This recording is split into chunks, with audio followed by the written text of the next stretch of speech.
Well, Jay, good to have you back on out and about Columbus, man. It has been forever. Very good to see you, my man. It has been a little while. Good to be. They didn't have the game last year. That's right. You're correct. And this is the first time in a while. It's about damn time, huh? So give us your analysis of the game. What do you think is going to happen? Well, Buckeyes are going to take care of business this week, and then when you head into to Thanksgiving, going to eat good. And then you got the Khaki King at the end of the week. And I think Michigan is at a place in their program where it's like win or go home for them right now. I think when you talk about where Harbaugh is as a head coach in the Big Ten, not a horrible record in the Big Ten. Not a situation where under any other circumstances he'd be scrutinized like he will be if he loses again to the Buckeyes. And when you look at just that track record, he's going to be on the hottest seat in America if he doesn't get it done. We know that.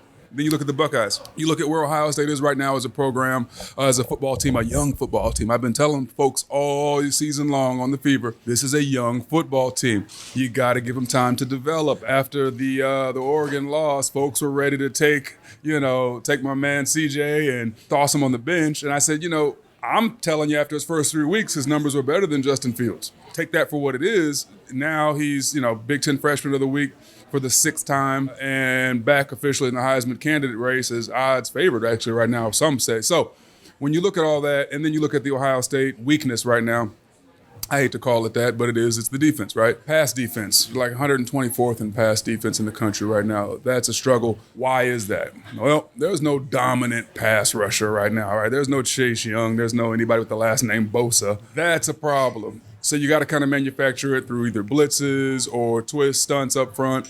That puts some stress on the back end, puts some stress on the linebackers. We have a situation where we've got to kind of grow up fast. We have been. I thought the defense is this strange, it's almost paradoxical, our defense. Why? 1 second, they're giving up, first down. They're giving up all these yards. And then they'll come up with this huge play, a big turnover, a big fumble, pick six. And you're like, we got a great defense. But you look at the stats and they've given up, last week against Purdue, give up almost 500 yards, like 400 plus yards. And you're going, what is going on? We make O'Connell look like Drew Brees for most of the game and still come away with a win. But it's something that can be shored up. I think when you're playing your best football in November, you have a chance. Other side of the ball, Mike. Michigan's got a decent football team. They got a tough running back. They got a very tough running back. They got a tough defense. They play hard.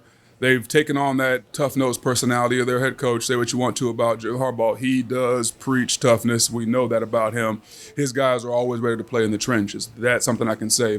Majority of their draft picks over the last handful of years, top ones are always in the trenches, right? D-line, O-line. You got to respect that. Problem is they don't have the talent. There's just such a talent gap. And in the wide receiver room for Ohio State is a three-headed monster that no one all season long has been able to cover, do anything with. Last week against Purdue, we had all three guys go for 9+ catches. Jax went crazy. Garrett Wilson pretty much established himself as maybe the top 2 or 3 wide receiver in the nation. And oh, by the way, Chris Olave was still Chris Olave. So when you have that, you have a situation where there's no one you can key in on for Michigan. Their defense is going to be stressed. If it came down to just a shootout, obviously we're taking Ohio State. But I got a feeling our defense, which has done pretty good against the run now, only 90 yards against Purdue, and seems to be something that if they can find confidence in that, if they can build momentum through stopping the run, Michigan's not like an air raid assault. Like they're not going to just spread you out and take them in. He wants to run a pro-style offense. He wants to get an I formation. He wants to pound that back. It's kind of playing in our hands. I'm hoping for that style of football game. There's not a defense in the country except for the one down south and maybe Georgia that's going to slow down this Ohio State offense. So you ask how, like my analysis, I would expect Ohio State to come away winning by at least 2 scores. When you look at how Ohio State was in a tough game with Penn State, and then you look at how Michigan played Penn State, and you go, okay, these teams seem evenly matched in a sense based on their performance by a common opponent. But you know how we get for that game. Does Michigan have an advantage because it's in their home court? Home court advantage is always a real thing. The Big House is an intense place to play. That crowd isn't like the Ohio State crowd. Anybody that's been in both places, I played in both places. If you've been there, just seen it. It's just not the same energy. The Big House, they're kind of spread out. Ohio State, they're kind of on top of you. So in their crowd, they get disinterested fast.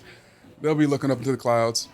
You're right. It is crazy, and I've noticed that. That's exactly on point. The Michigan people do not have the enthusiasm that the Buckeyes have. They're not crazy. They're not crazy enough. They're not really with it. And then you hear the players talk about this, and I think it's their way of saving face. Oh, Ohio State's not our real rival. It's actually Michigan State. Well, I mean, they kicked your butt.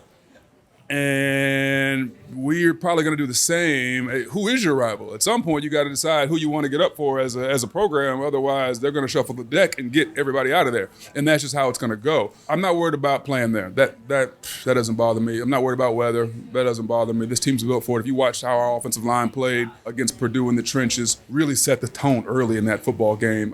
This is an offensive line that's gelling, hitting their stride at the right time of the season. A little bit bumpy for about 2 or 3 weeks, right after like IU and in between Penn State. There were some things that I wanted to see cleaned up, and I felt like that happened last week.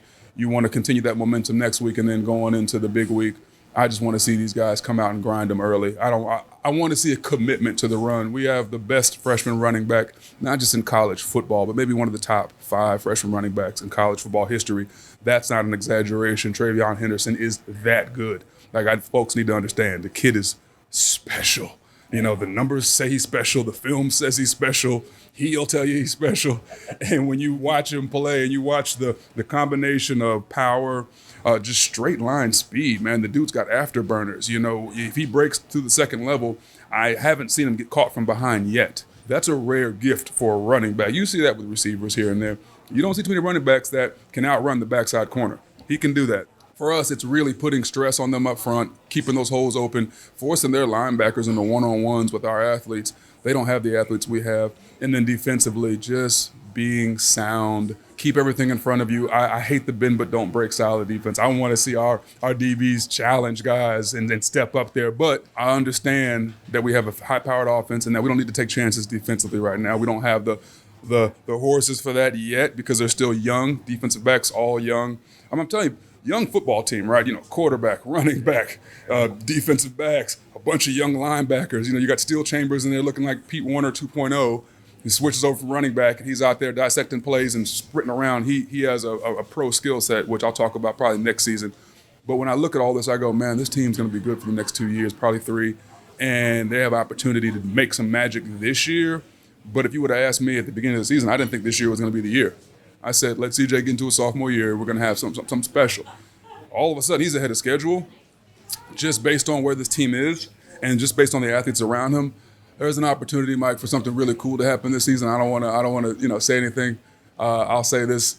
My former teammate with the New York Jets was calling the Ohio State game against Purdue, Greg McElroy, former quarterback from Alabama, actually. And he goes, during the broadcast, he said, I only see 2 teams as a matchup that I really want to see, who I think would be probably the biggest matchup. He goes, the best offense in college football versus the best defense in college football. He goes, that's Ohio State and Georgia. He goes, that's the matchup I think we all kind of want to see.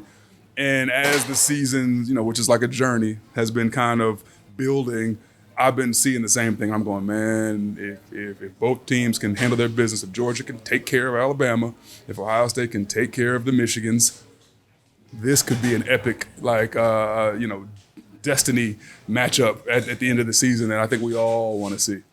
Sounds good. Well, Jay, we're going to leave it there, buddy. But again, I appreciate your analysis. I'm sure it's spot on. It's always spot on. I got the crystal ball for you, baby. I promise you. It's going to happen just like this. No doubt in my mind. Thanks for being on the show, man. My brother.